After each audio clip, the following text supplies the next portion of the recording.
everyone, namaste. I'm Joe Loftis of Nuit Astrology. I'd like to welcome you to your March 2022 Planetary Energy Forecast.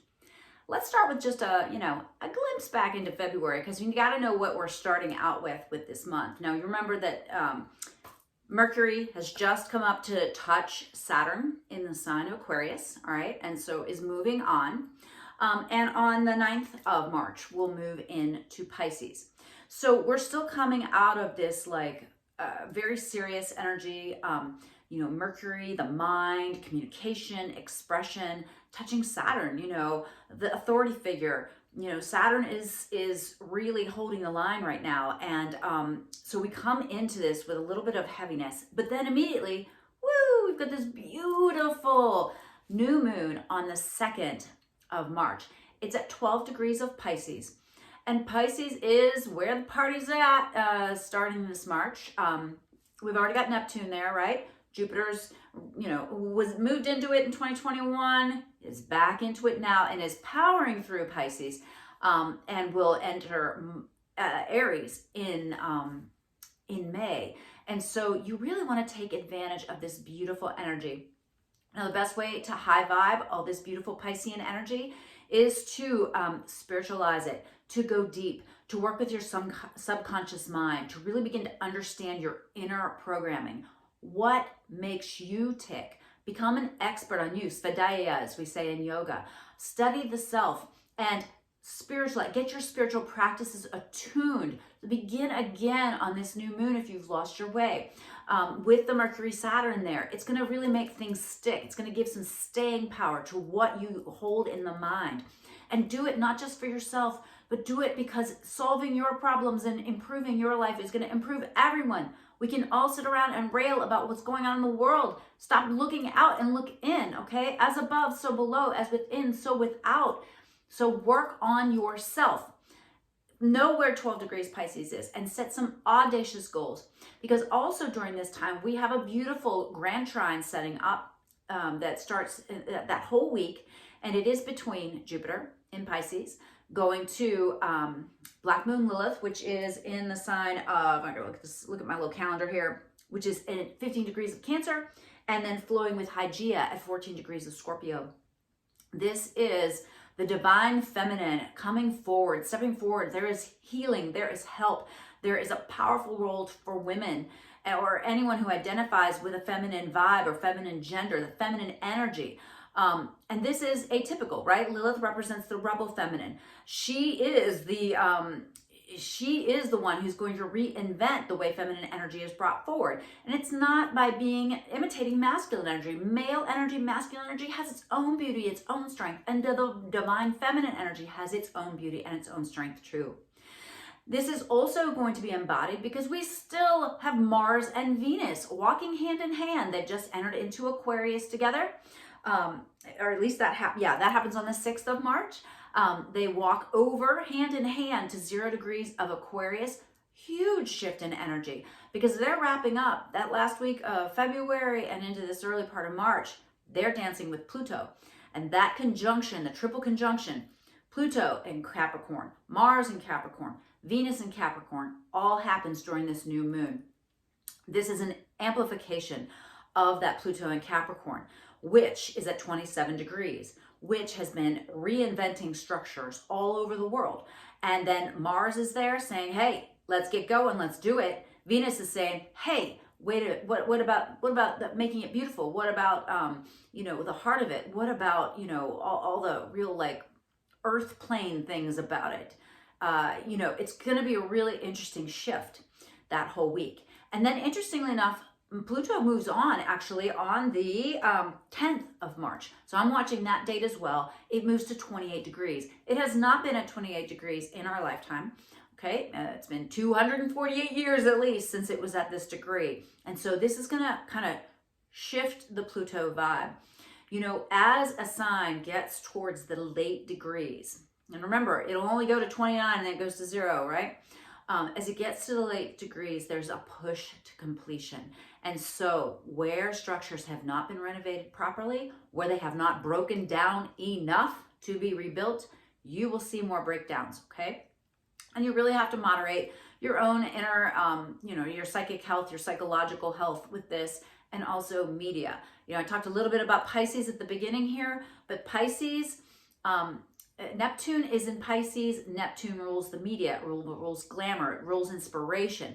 It's the deep depths, right? It's the priest who's aspiring to connect to God and have that deep inner feeling, and the drug addict who's using, a quick escape route to try to have that same feeling, to erase the edges, to merge with what is beyond, or to block, what the reality of things. And so staying anchored, staying grounded is important this month.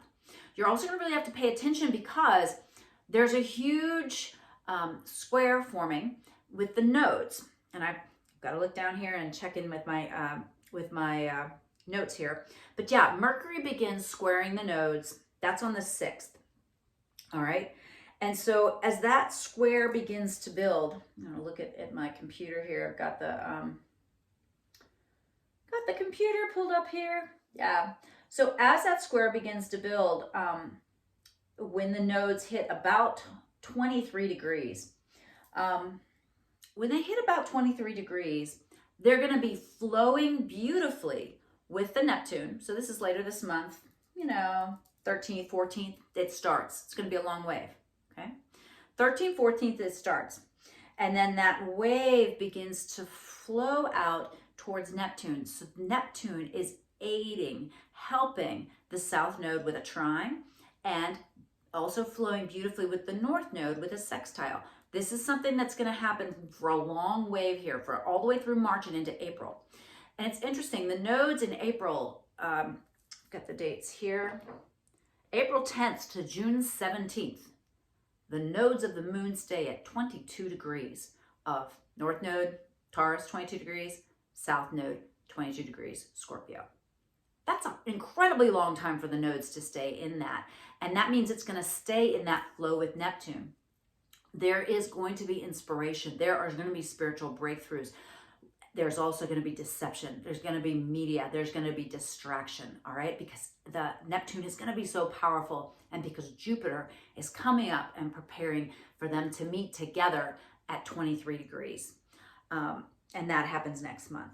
So, but the foundation's being laid for this huge Piscean wave, all right? So understand how Pisces works for you. Understand what part of your chart is Pisces, because the amount of energy there is just going to be massive, all right? All right. So now the next thing I want you to pay attention to here is we have, what was the next thing I want to point out to you? Oh, we have a beautiful sextile on the 17th between Mercury and Uranus. Look at that day for little bits of inspiration, luck, blessing, something coming from Pisces, right? Because Mercury has gone into Pisces. It went in on the 9th, right? And so it's sending a little blessing beam over to that Tauran energy. And that's like a creative inspiration, sudden information flowing through. So pay attention to even the smallest details that occur that day. I'm really liking that day. Then we move into a full moon at 27 degrees of the sign of Scorpio.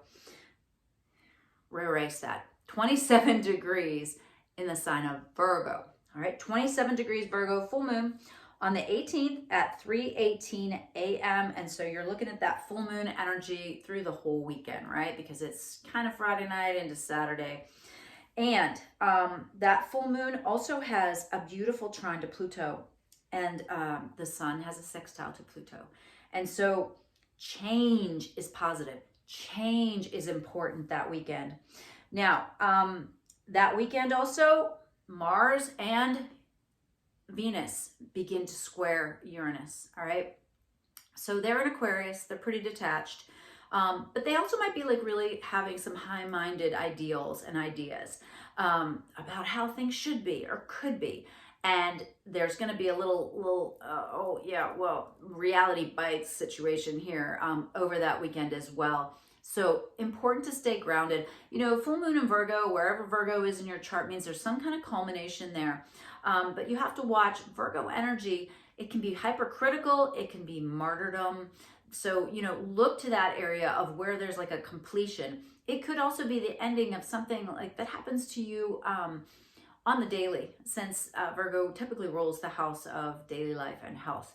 So maybe there's a culmination here, some kind of health practice that you need to change or let go of. It could be that you need to stop being so hard on yourself and so hard on the world. And of course, stop thinking that your suffering has any benefit. There's no benefit to it. And so if you're suffering, what can you do to change or evolve that? All right. Then, Happy New Year! This is why I'm wearing white. I'm wearing white because it is the actual astrological New Year when the sun goes to 0 degrees of Aries. And this is on March the 20th. Now, this is also an interesting day. Venus is beginning to pull ahead of Mars. Venus is beginning to walk away. So the aspect is separating, which means it's going to start to get not quite as intense, all right, which is nice. Another thing that is interesting besides the sun going into Aries is that it is International Astrology Day. And I think it's the beginning of the new year. So it's a great year, or it's a great time for Tarka, right? You know, that review, great time to do maybe a 12-house spread with your tarot to see what's going on for the astrological new year for you. It's also really kind of a little bit of a lucky day, I think, because Mercury is going to come up and touch Jupiter. And so, big ideas, right? Wow, inspiration in Pisces, beautiful. But it's also the day that the nodes begin their square to Saturn. Okay, so when we get to the 21st, the nodes are at 23, and Saturn is at 21. So you have a couple of degrees there, but it's starting again. It's this the ideals and the reality. The ideals and the reality. It's going to be such a theme as you come through the entire rest of this month and next. All right, look at the 23rd for Mercury touching Neptune. Definitely a day of inspiration. Be careful that you don't, I would be careful that you don't say anything, you know, like if you're being like, oh yeah, I'm going to do this and that, you know, you might be super inspired, you might be, but it's not like, you know, Mercury doesn't really dig to be in Pisces because it's a little too touchy-feely, right? Mercury wants some facts. Mercury wants some, you know, word games, and Pisces is just like, yeah, well, I don't know. So really watch that. It could be some misinformation and confusion could reign. Another beautiful day is the 26th. Jupiter goes to 20 degrees of Pisces.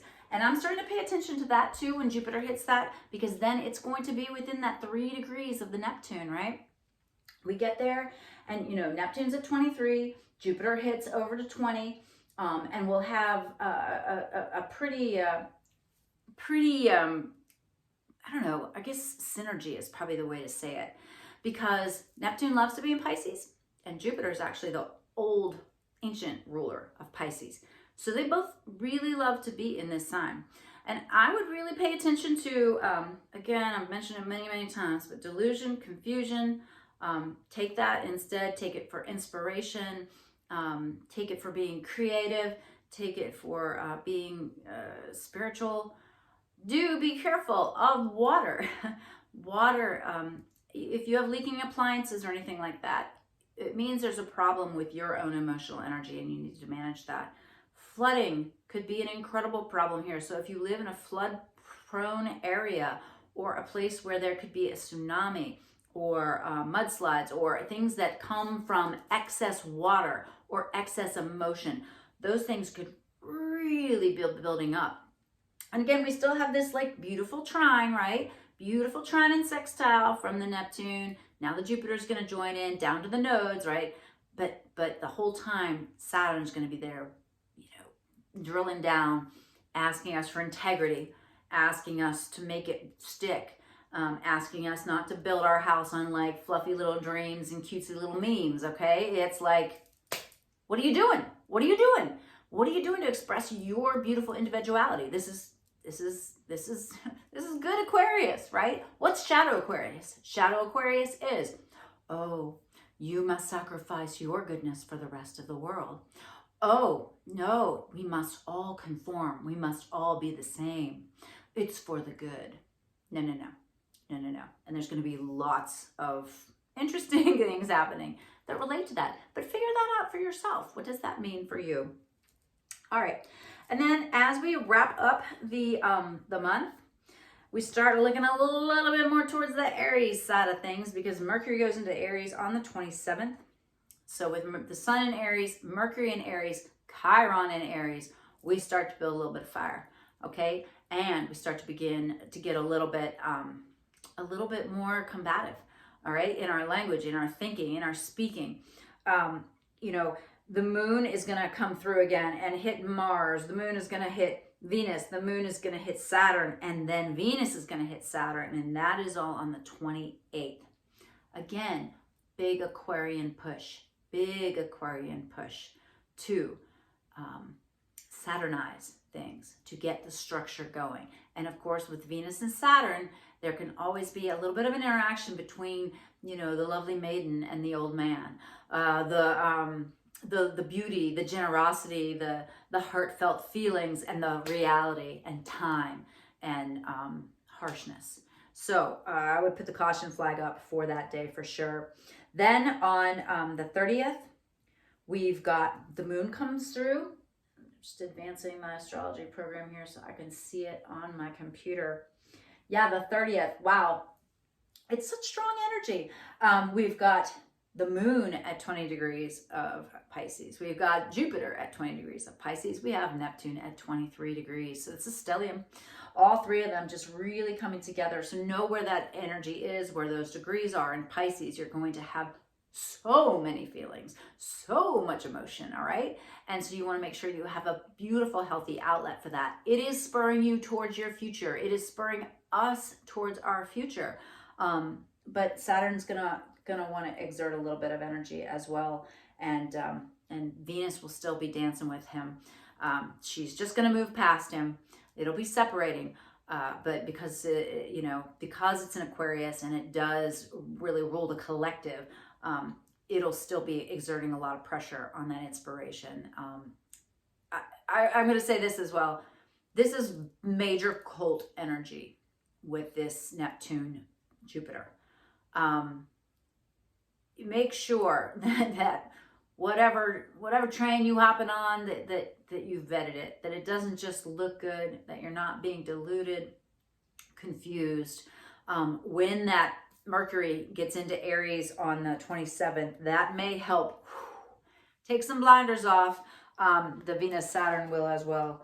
And then we're getting ready for April, which also starts with the new moon. It's really interesting the way the new moons are lining up with the beginning of the months. So yeah, and April is another huge astrology month. That's I said in the yearly forecast, if you want to go back and check that, it's like there's so much that happens in the beginning of the year, and then there's the sorting, right? Then there's the retrogrades and the sorting. But right now, there's just a lot happening. So take time in nature. Really honor that North Node in Taurus. And where's Taurus in your chart? Pay homage to that Tauran energy. Take care of your physical body. It's really easy with all this Pisces to be like, wow, man, like I'm just, I'm God. You are, but you're in this is the God pod, right? The body. And so you gotta stay grounded, take care of this. As this energy in Aries builds, remember the Chirons in Aries. Watch for headaches. Watch for hotheads. Watch for, I can do it myself. Okay. Too much there's a certain amount of grr. We all need a certain amount of grr, right? We got to do stuff for ourselves. We got to be independent. But it makes me think, especially Aquarian energy, always makes me think, if you've ever seen Rudolph the Red-Nosed Reindeer, when Hermie, Hermie the little elf, and he's like, let's be independent together. That's the beauty of Aquarius energy. So bring that in. Let the Aries give you some fire, some will, some drive, some healthy ego. but don't discard the group. Don't discard the collective. Don't think you can be that lone person doing it all, whatever it all is, because you can't. That's what this world is. This is a 2x2 world, okay? You got to have the yin and the yang. You got to have the light and the dark. You got to breathe in. You got to breathe out, okay? So I hope this is useful and helpful. Oh my gosh, I talked a very long time, so if you stuck into the end, I really appreciate you.